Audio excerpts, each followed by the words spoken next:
लोकसभा चुनाव के इस माहौल में राष्ट्रीय मुद्दों पर राष्ट्रीय नेताओं और राष्ट्रीय दलों के विचार और कंसेप्ट जानने के लिए ईटीवी ने अपने लोकप्रिय कार्यक्रम सेंट्रल हॉल के तहत एक नई इंटरव्यू श्रृंखला शुरू की है।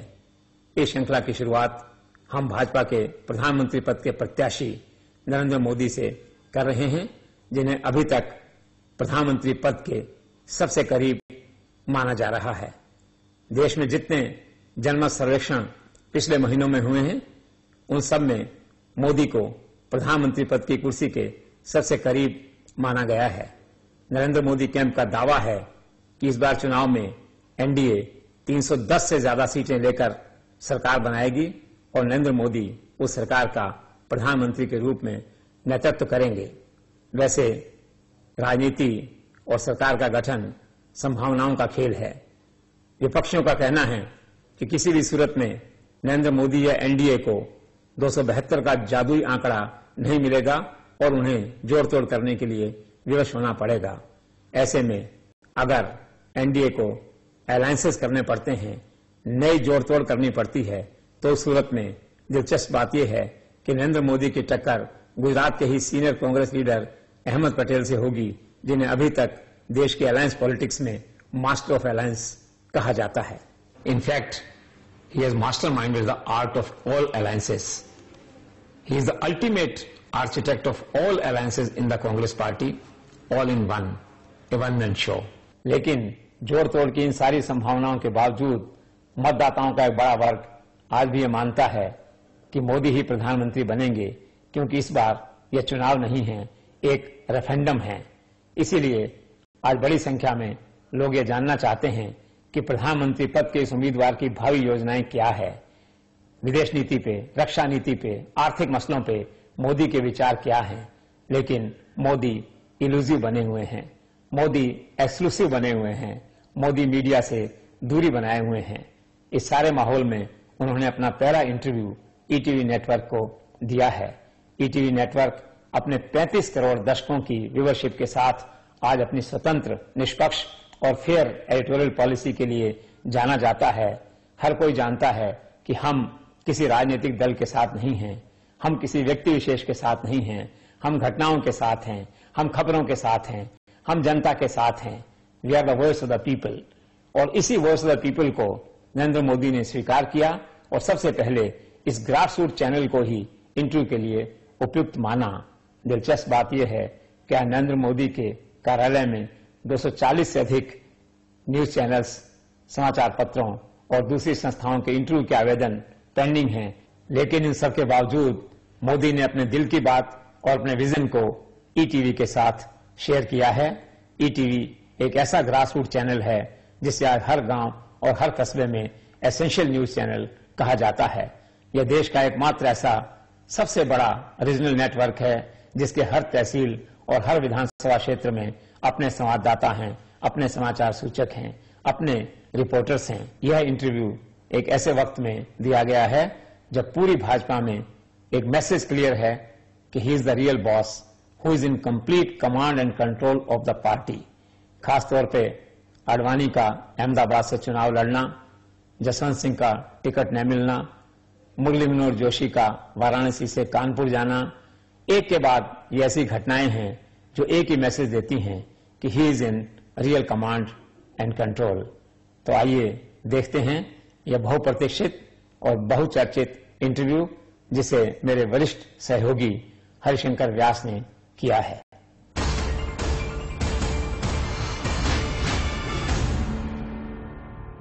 नमस्कार, मैं हूं हरिशंकर व्यास। सेंट्रल हॉल में आपका स्वागत है। मैंने सन 2009 के चुनाव के वक्त जो किया था उस सिलसिले को आज मैं फिर शुरू कर रहा हूं। मतलब नेताओं से बात करते हुए उनकी सोच को जानना और समझना। मेरी पहली बातचीत नरेंद्र मोदी के साथ है। सन 2009 में भी मैंने उनसे बातचीत की थी, पर तब और अब का फर्क बहुत है। तब मैंने गुजरात के दंगों और उनके प्रादेशिक राजकाज पर फोकस किया था, लेकिन आज नरेंद्र मोदी का नाम हर किसी की जुबान पर चढ़ा हुआ है। क्या नौजवान, क्या महिलाएं और क्या कारोबारी, सभी फिदा है। सो अपनी इस बातचीत में बुनियादी फोकस इस बात पर है कि वे जो सपने दिखा रहे हैं उसके पीछे उनकी दृष्टि, उनकी कार्य योजना आखिर क्या है। इंटरव्यू क्योंकि सेंट्रल हॉल के समय दायरे से बहुत लंबा है, इसलिए आज यह प्रोग्राम लंबा चलेगा और सवाल संक्षेप करने के मकसद से मैं कई जगह एंकरिंग हस्तक्षेप से उनके जवाब पेश करूंगा।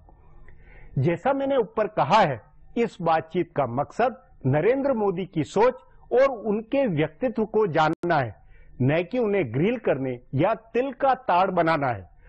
अपनी जिज्ञासा यह है कि वे जो सपने दिखा रहे हैं उनके पीछे सोच क्या है, और इसी पर अपना यह पहला शुरुआती सवाल है। मोदी जी, व्यस्तता के बावजूद आपने जो समय दिया उसके लिए मैं बहुत आभारी हूं, लेकिन मेरा आपसे आग्रह है कि आप खुलकर मन की बात कहें। मेरा मकसद हेडलाइन बनाना या तिल का ताड़ बनाना नहीं है, बल्कि ये जानना है कि आप देश की तकदीर बनाएंगे तो आखिर कैसे, क्या है आपकी सोच। और उसी के नाते मेरा पहला सवाल है कि आपका नाम घर घर पहुंचा है, और उस घर घर पहुंचने के साथ में आपने जो नारा दिया है वो कांग्रेस मुक्त भारत का कहा है। क्या कांग्रेस मुक्त भारत के बजाय वो भ्रष्टाचार मुक्त या बेरोजगार मुक्त नहीं होना चाहिए था? ईटीवी के दर्शकों को मेरा नमस्कार। आपने कहा है कि मैं खुल करके बोलूं, मन से बोलूं। इस देश में मेरी एक बात में तो पहचान है कि मोदी जब बोलता है तो खुल करके बोलता है, मन से बोलता है, इतना ही नहीं दिल से बोलता है। तो मैं आपसे जो बात करूंगा दिल से करूंगा। और लोकतंत्र में हम लोगों का दायित्व है कि हमारे और जनता के बीच कोई पर्दा नहीं होना चाहिए। जनता को हम क्या हैं, हम क्या सोचते हैं, हम क्या करते हैं, हम क्यों करते हैं, हम कैसे करते हैं, हम किसके लिए करते हैं, ये सब जानने का जनता को पूरा पूरा अधिकार है। और इसलिए मैं इन बातों में मेरा कन्विक्शन है। तो इसके लिए मुझे खुशी होती है जब सच बोलना होता है। तो दूसरा विषय आपने पूछा कि कांग्रेस मुक्त भारत। मैं जब कांग्रेस मुक्त भारत की बात करता हूं तब पिछले 60 साल में कांग्रेस ने राजनीति में जिस कार्य संस्कृति को पनपाया है, उस कार्य संस्कृति से मुक्ति की बात करता हूं।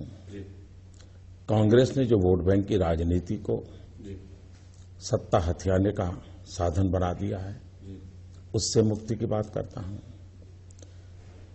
पिछले 10 साल में शायद हिंदुस्तान के आजादी के बाद भ्रष्टाचार का इतना भयानक रूप देश को कभी देखने को नहीं मिला। और इसलिए कांग्रेस मुक्त भारत का मतलब है कुशासन से मुक्त भारत, वंशवाद से मुक्त भारत, अलोकतांत्रिक तरीकों से मुक्त भारत, संवैधानिक संस्थाओं के दुरुपयोग से मुक्त भारत, महंगाई से मुक्त भारत, संकटों से मुक्त भारत। और कांग्रेस इन्हीं चीजों का पर्याय बन गया है। जी नहीं, लेकिन आप मोदी जी पिछले 60 सालों में 2-3 बार ऐसे मौके आए जब कांग्रेस मुक्त भारत हुआ भी, गैर कांग्रेसी सरकार बनी। लेकिन गैर कांग्रेसी सरकार दिल्ली में बनी, अनुभव मोटे तौर पर यही आया कि चेहरे बदले लेकिन कुछ हुआ नहीं। वही एक तरह से कांग्रेसवाद सही चला या कांग्रेसी अंदाज में ही राज चला। उससे अलग कैसे होगा, क्या होगा? आप एकदम 100% सही है। क्योंकि देश में जितनी भी सरकारें बनी अटल जी की सरकार को छोड़ करके, उसके सारे मुखिया कांग्रेस गोत्र के ही थे। वो कांग्रेस में ही पले बढ़े थे, कांग्रेस में ही पैदा हुए थे। लेकिन कांग्रेस से राजनीतिक कारणों से, वैयक्तिक द्वेष के कारण वो निकले थे। तो ये सारी जितनी सरकारें बनी हैं वो एक प्रकार से कांग्रेस की ही सरकारें थी, तो उसका जी उन नेताओं का गोत्र कांग्रेस का था। अकेले अटल बिहारी वाजपेयी ऐसे प्रधानमंत्री देश को मिले जिनका गोत्र कांग्रेस का नहीं था, और इसलिए देश को पिछले 60 साल के शासनों में अटल जी के कालखंड का शासन बिल्कुल भिन्न दिखता है, क्योंकि वो एक भिन्न विचार के, भिन्न संस्कार के, भिन्न संस्कृति के, भिन्न आदर्शों की राजनीति को लेकर के आए थे। जी नहीं, लेकिन उसमें भी ये कि दिल्ली का जो सत्ता तंत्र है, जो दिल्ली की जो व्यवस्था है, सिस्टम है, वो वही चलते रहने के कारण, उसके कारण कोई खास बुनियादी जो एक परिवर्तन या होना चाहिए था वो नहीं हुआ है, उसकी कमी है। और उसके कारण अब आगे आपने उस नाते क्या विजन बनाया हुआ? जब मैं गुजरात में आया तो यही तो सरकार थी, यही तो व्यवस्था थी, यही तो मुलाजिम थे, यही फाइलें थी, यही परंपराएं थी। उसके बावजूद भी बदलाव आया। शासन तंत्र जो होता है वो नीति निर्धारकों की इच्छा शक्ति पर निर्भर करता है, उनके कमिटमेंट पर निर्भर करता है, उनकी योजनाओं पर निर्भर करता है। और इसलिए शासन तंत्र ये संकट नहीं होता है, शासन तंत्र चलाने वाला कैसा है उस पर निर्भर करता है। और इसलिए व्यवस्थाएं क्या रातों रात आप 2 करोड़ सरकारी मुलाजिमों को निकाल देंगे क्या?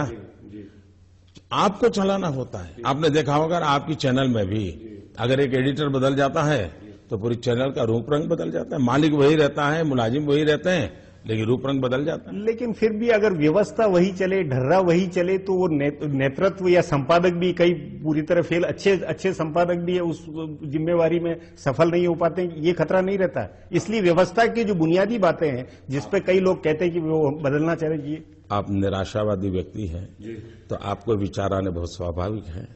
मैं आशावादी व्यक्ति हूं, विश्वास रख रहा हूं और अनुभव की कसौटी पर कस करके निकला हूं। और मैं मानता हूं ये देश बुरा नहीं है, यहाँ के लोग बुरे नहीं हैं, यहाँ की व्यवस्थाएं बुरी नहीं है। मुसीबत ऐसी है, सही नेतृत्व मिले, सही दिशा में चल पड़ेंगे। उस नाते पिछली यूपीए सरकार जो 10 वर्ष की पिछली सरकार थी, उसकी कमियां, उसकी गड़बड़ियों के मद्देनजर आप आगे के मामले में क्या दृष्टि, क्या विजन या क्या ब्लूप्रिंट बनाया हुआ लगता है? सबसे बड़ा संकट क्या है? देखिए, देश के सामान्य मानवी का न सिर्फ कांग्रेस पार्टी से भरोसा टूटा है, न ये प्रधानमंत्री से भरोसा टूटा है, लेकिन सरकार नाम की जो व्यवस्था है उसका ही भरोसा टूट गया है। कोई देश अविश्वास के बलबूते पर जीवित भी नहीं रह सकता है, चलने का तो सवाल छोड़िए। सबसे पहली आवश्यकता है देश में एक विश्वास पैदा करना, एक भरोसा पैदा करना। और ये चुनाव आप देखिए, 2014 का चुनाव सिर्फ नकारात्मकता का चुनाव नहीं है, वो विश्वास, आशा का चुनाव है। आशा विश्वास का इलेक्शन फॉर होप। ये हिंदुस्तान की राजनीति में पहली बार हुआ है। नहीं, उसी नाते कि जो पिछले 4 साल की जो राजनीति, उसमें नेतृत्व को लेकर, पॉलिटिशियन बिरादरी को लेकर, व्यवस्था को लेकर जितना अविश्वास या हुआ, और अब एकदम विश्वास की जो बात आई है, उसकी मूल पूंजी या उसमें मूल विचार क्या बनता हुआ लगता है? लोग मोदी को भली भांति जानते हैं, लोग अटल जी की सरकार के माध्यम से भाजपा की सरकारें कैसे चलती हैं वो भी अब जानते हैं। लोगों को कांग्रेस शासन और एनडीए शासन में क्या अंतर है अब भली भांति समझ आता है। जहां जहां भारतीय जनता पार्टी की सरकारें हैं, छत्तीसगढ़ हो, मध्य प्रदेश हो, गोवा हो, इन सभी सरकारों ने सामान्य मानवी में एक विश्वास पैदा किया है। और इसकी क्यूमुलेटिव इफेक्ट है कि देश के हर कोने में लगता है कि भाई हाँ, इनका इरादा कुछ अच्छा करना है, इनका इरादा कोई देश के गरीब से गरीब का भला करना है।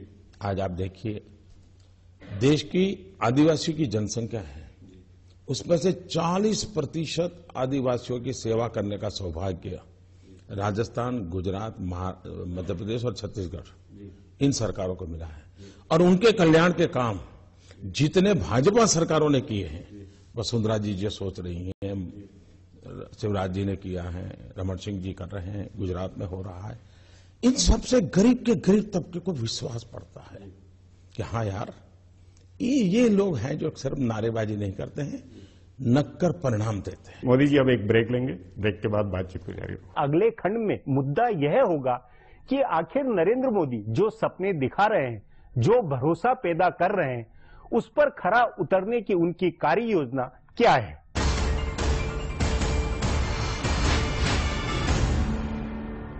तो इस तरह मोदी का सारा राजनीतिक दर्शन इस फिलॉसफी पर आधारित है कि पिछले 10 वर्षों का कांग्रेस का, यूपीए का कार्यकाल इस देश के इतिहास में सबसे कमजोर और एक वर्स्ट कार्यकाल रहा है, जिसे वे बदलना चाहते हैं।